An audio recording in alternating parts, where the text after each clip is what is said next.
Bonjour, donc, dans cette vidéo, nous allons voir le programme qui sera développé de TIS.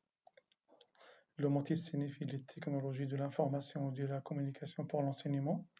Nous allons voir dans ce programme ces technologies-là pour vous aider à assurer vos cours en utilisant l'outil informatique généralement. Nous allons voir les points suivants. Donc, ce sont des logiciels et parfois des services Internet.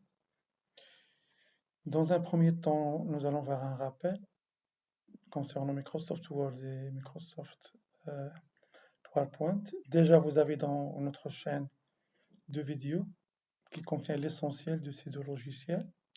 Mais je rappelle rapidement que le premier logiciel, Microsoft Word, c'est un traitement de texte qui est destiné pour l'édition, soit des lettres, soit des CV, soit des mémoires, soit des rapports, en suivant des étapes. Donc, vous allez apprendre surtout dans nos vidéos, c'est travailler un document d'une façon professionnelle et vous allez gagner beaucoup de temps aussi.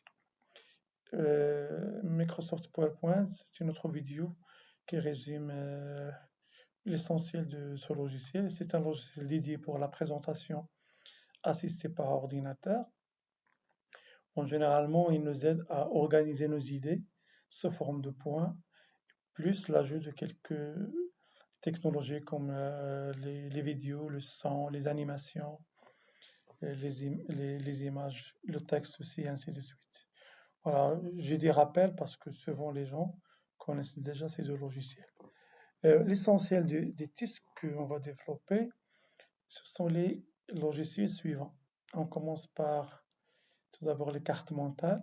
Ce sont des, des images ou bien des cartes qui résument soit un cours, soit un concept. Pour les apprenants, ce sera facile de résumer tout le cours ou bien tout le concept sous forme d'une carte mentale qu'ils peuvent la retenir rapidement. Nous allons voir pour chaque logiciel que je vais citer tout de suite un cours avec une démonstration dans un logiciel, avec quelques logiciels aussi que vous pouvez trouver sur Internet. Nous allons voir aussi les ressources numériques proposées par le ministère dans le site Ta'lim. Ce sont des ressources créées par nos collègues. Bien sûr, donc, ils ne permettent pas de répondre à toutes les disciplines, mais quand même, ce sont des ressources qui vont nous donner une idée sur la création de ces ressources par la suite. Aussi, nous allons voir les vidéos éducatives. Ce sont des vidéos destinées pour l'enseignement. Et surtout, nous allons voir comment les créer, comment les modifier, après comment les utiliser. Aussi, les exerciceurs, ce sont des logiciels qui permettent de créer des exercices euh, qui permettent l'interaction entre les apprenants et la machine. Et nous allons voir qu'il y a des exerciceurs soit hors ligne, soit en ligne.